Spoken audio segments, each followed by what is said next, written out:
అతన్ని తీవ్రంగా చిత్రహింసలకు గురి చేశారు. తెల్ల కాగితాలపైన సంతకాలు పెట్టమన్నారు, అయినా ఆయన పెట్టలేదు. నా మనసు అంగీకరించదు సార్ ఇలాంటి వాటికి. నేను వాస్తవాలు మాత్రమే నేను చెప్తానంటే కూడా వినకుండా సిట్ అధికారులు వరుసగా 10 మంది రోజు ఉదయం నుంచే ఒకే రోజు 10 గంటల పాటు విచారించి వరుసగా ప్రతిసారి దాడి చేయడము, మొహం పైన గుద్దడము, వీపులపైన గుద్దడము, అదేవిధంగా యూనిఫామ్లో ఉంటే రేపు నుంచి ఆ ఇన్వెస్టిగేషన్ అయిపోయిన తర్వాత ఆ 10 గంటలు అన్ని హింసించిన తర్వాత రేపు యూనిఫామ్ తీసేసిరా, నిన్ను విచారించాలా అని చెప్పారు.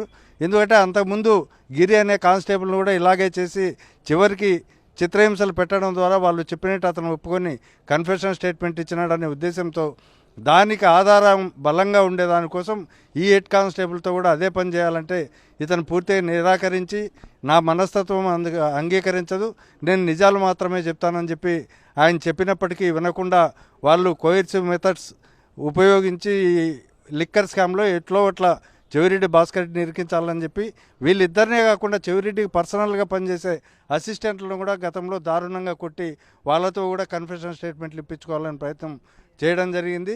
ఏదో విధంగా చెవిరెడ్డి భాస్కర్ రెడ్డిని లిక్కర్ స్కామ్లో 250 కోట్లు 200 కోట్ల నుంచి 250 కోట్ల వరకు ఎన్నికల సందర్భంలో ఈయన సరఫరా చేసినట్టు ఒప్పుకోవాలా, అదంతా లిక్కర్ స్కామ్కు సంబంధించిన డబ్బని చెప్పించాలనే ప్రధానమైన ఉద్దేశంతో ఈ పోలీస్ డిపార్ట్మెంటు అన్నిటికీ నో రూల్ ఆఫ్ లా చట్టాన్ని పాటించకుండా, సుప్రీంకోర్టు మార్గదర్శకాలు పాటించకుండా వీళ్ళు బలవంతంగా ఒత్తిడి చేసి వీళ్ళతో సంతకాలు పెట్టించుకుంటున్న పరిస్థితి ఇవాళ ఉంది. అందుకని అతను హైకోర్టుకు వెళ్ళాడు.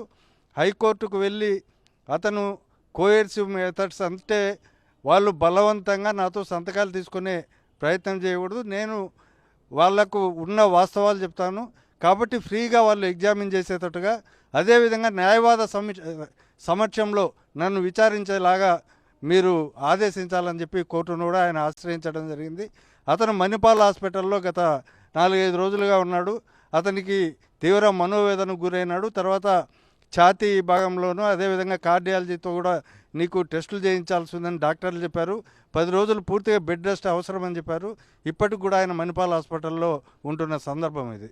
గతంలో రాజ్ కేశిరెడ్డిని కూడా సిట్ అధికారులు ఇదే విధంగా వేధించారు. ఆయన చెప్పనటువంటి వాంగ్మూలాన్ని చెప్పినట్టు కూడా వారు రాసుకున్నారు. ఇదే విషయాన్ని గతంలో రాజ్ కేశిరెడ్డి హైకోర్టులో కూడా చెప్పాడు, నేను చెప్పకపోయినా సిట్ అధికారులు రాసుకున్నారని. ఇప్పుడు మళ్ళీ ఎయిర్ కానిస్టేబుల్ మదన్ మీద ఎందుకని సిట్ అధికారులు ఈ విధంగా వ్యవహరిస్తున్నారు, తమకు కావాల్సిన విధంగా ఎందుకు రాసుకునే ప్రయత్నం చేస్తున్నారు? ఇది ప్రభుత్వాన్ని మెప్పించడానికి ప్రభుత్వం ఫిక్స్ చేసింది. వీర విధేయులైన అధికారులను సిట్ అధికారులుగా నియమించింది. సిట్ అధికారులు ఈవెన్ ఎక్కడైనా వాళ్ళు విచారించే సందర్భంలో రికార్డు చేయడం లేదు, తర్వాత టీవీ కెమెరాల ముందు విచారించడం లేదు. ఎక్కడ ఏ సీసీటీవీ ఫుటేజ్ లేని ప్రాంతంలో వాళ్ళను బలవంత పెట్టి హింసించి హింసకు గురి చేసి వాళ్ళతో బలవంతంగా తప్పు స్టేట్మెంట్లు ఇవాళ తీసుకుంటున్నారు. అందరి విషయంలో కూడా అలాగే జరిగింది. తర్వాత దీంట్లో వాసుదేవరెడ్డి కంప్లైంట్ ఇస్తే ఆ వాసుదేవరెడ్డి మొదటి నిందితుగా పెట్టి ఇంతవరకు అతన్ని అరెస్ట్ చేయకుండా అతనికి జీవో ఇచ్చి అతను పేరెంట్ డిపార్ట్మెంట్కి కూడా పంపించడం జరిగింది. అదేవిధంగా వాళ్లకు నచ్చినట్టు చెప్పిన వాళ్ళని అరెస్టు చేయకుండా భయభ్రాంతులను గురి చేసి చెప్పని వాళ్ళందరినీ ఈ కేసులో ఇరికించే కుట్రలో భాగంగా ఇవన్నీ చేస్తూ ఉన్నారు. ఒకవైపు మీ పార్టీకి సంబంధించినటువంటి ముఖ్యమైన నాయకులను టార్గెట్ చేసి కేసులు ఇరికిస్తున్నారు, జైలు పాలు చేస్తున్నారు. అది కాకుండా సొంత పోలీస్ డిపార్ట్మెంట్లో ఉన్నటువంటి కానిస్టేబుల్ను కూడా బలి చేసేటువంటి కార్యక్రమాన్ని ఏ విధంగా చూస్తున్నారు? ఇది చాలా అమానుషమైంది. ఎందుకంటే రాజకీయ కక్షలు ఉంటే రాజకీయంగా వేధించవచ్చు, లేకపోతే వాళ్ళ ఇది న్యాయమైన పద్ధతిలో విచారణలు అవి కొనసాగచ్చు.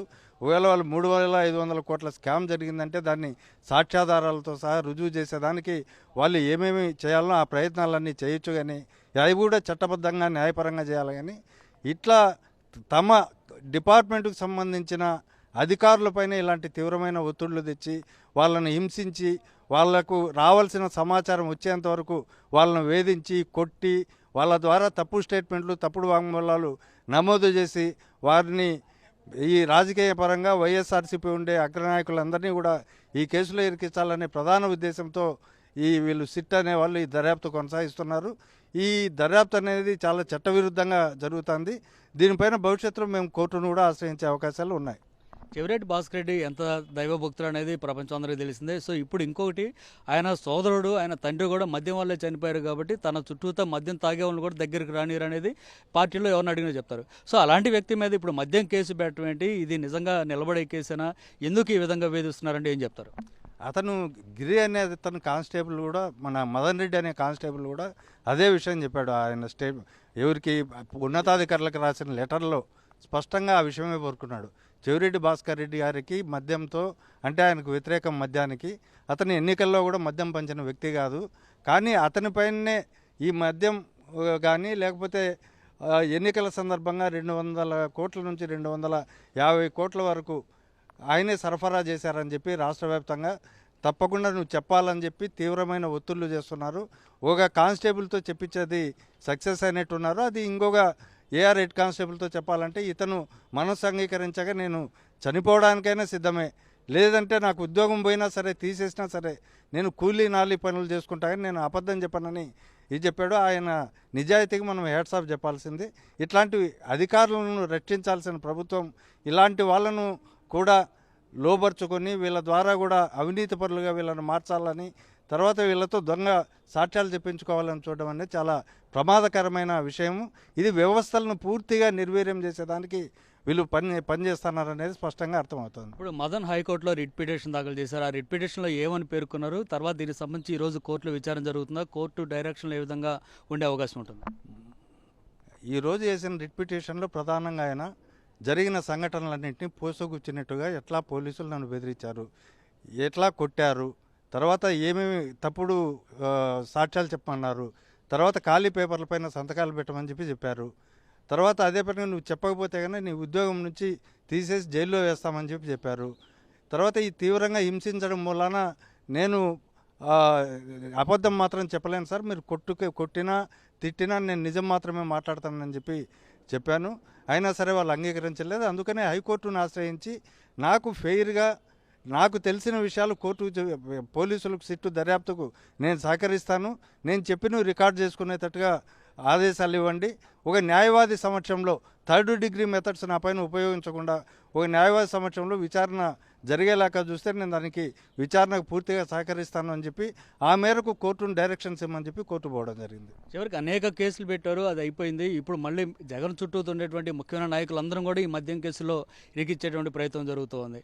సో ఎందుకు ఇంత టార్గెట్ చేసి జగన్ చుట్టూ ఉండేటువంటి నాయకులు కూడా మద్యం కేసులు ఇరికిస్తున్నారంటే ఏం చెప్తారు? వీళ్ళేమో ఇప్పుడు డైవర్షన్ పాలిటిక్స్ అన్నీ. ఇప్పుడు ఆయన ఏ3గా ఉన్నాడు గతంలో ఈ మద్యం కుంభకోణంలో. ఆ రోజు ప్రైవేట్ పార్టీలు వాళ్ళందరి ప్రివిలేజెస్ ఫీజు రద్దు చేయడంతో సహా సాక్షాత్తు దొరికిన వ్యక్తిగా అతను అన్ని విచారించి అందులో కోర్టు పర్మిషన్తోనే అతన్ని కేసులో ఛార్జ్షీట్ వేసే దశ వరకు వెళ్ళింది.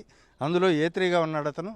ఆ ఏ3గా ఉన్న సందర్భంలోనే దాన్ని ఎట్లో అట్లా మళ్ళీ ఇక్కడ బురద జల్లి డైవర్షన్ పాలిటిక్స్ చేస్తూ ఇచ్చిన హామీలు అమలుపరచలేక ప్రజానికాన్ని పక్కదో పట్టించడానికి ప్రతిరోజు ఏదో ఒక పేరుతో మిథున్ రెడ్డిని కానివ్వండి, ఇక్కడ కానివ్వండి కృష్ణమోహన్ రెడ్డిని కానీ, ధనుంజయ రెడ్డి గారిని కానివ్వండి, ఈ దీంట్లో ఎంతమంది వీలైతే అంతమందిని అంతా పాత్రదారులుగా చేయాలని, ముద్దాయిలుగా చేయాలని చెప్పి కంకణం కట్టుకొని ఈ రాజకీయ పార్టీని, వైఎస్ఆర్సీపీ పార్టీని ఇబ్బందులు పెట్టాలని చెప్పి తద్వారా అందరూ భయపడాలని ఈ ప్రభుత్వం ప్రయత్నం చేస్తుంది. ఇంత నిస్సిగ్గుగా గతంలో ఏ ప్రభుత్వాలు వివరించలేదు. ఇంత నిస్సిగ్గుగా బలవంతపు విచారణలు ఎక్కడా జరగలేదనేది వాస్తవం. ఇవాళ పూర్తిగా పోలీస్ వ్యవస్థ నాశనం అయిపోయింది.